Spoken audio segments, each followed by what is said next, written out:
ఆ రోజే వాణ్ణి చంపేమన్నాను. వాడు పట్టుబడితే నేను చేయబోయేదని. సరే, వాడి సంగతి నేను చూసుకుంటాను. మీ ఆయన ఏమంటున్నాడు? ఏమో, ఆయన ఏమంటున్నాడో నాకేం అర్థం కావడం లేదు. ఒక క్షణం మన సంగతి తెలిసిపోయిందేమో అనిపిస్తోంది, మళ్ళీ అలాంటిదేమీ లేదనిపిస్తోంది. సుధా, అవినాష్కి ఎవరు హెల్ప్ చేస్తున్నారు? అవును, అవినాష్ వాళ్ళు ఊరికి వెళ్ళలేదు, నీ దగ్గరికి రాలేదు.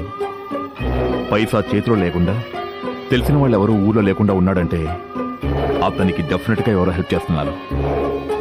వెంటనే మనం వాళ్ళెవరో కనుక్కోవాలి. మా ఆయన హెల్ప్ చేస్తున్నాడని నీకు అనుమానమా? ఎస్. నువ్వు మీ ఆయన్ని మాటలో పెట్టి ఈ విషయాన్ని కనుక్కోవడానికి ట్రై చేయి. ఈలోగా నేను అవినాష్ని ఎలాగైనా వెతికి పట్టుకోవడానికి ట్రై చేస్తాను.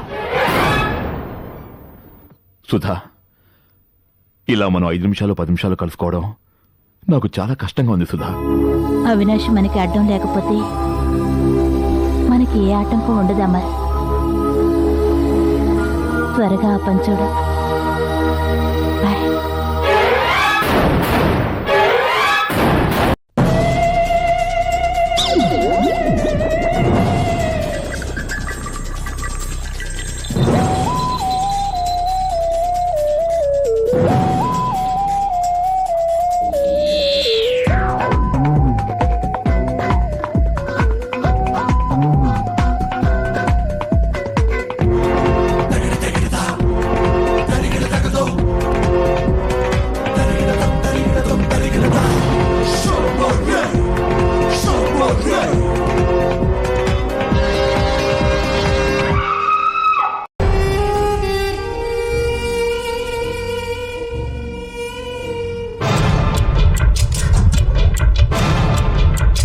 ఆయన పాపం.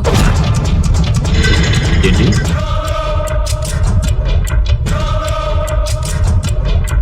కెమెరా బాత్రూంలో ఫిక్స్ చేసింది. తాళం వేస్తున్న సెల్లో ఉన్నవాడు పారిపోతున్న పట్టుకోలేకపోయాం. బయటికి వెళ్ళిపోయిన వాడిని పట్టుకుంటావా?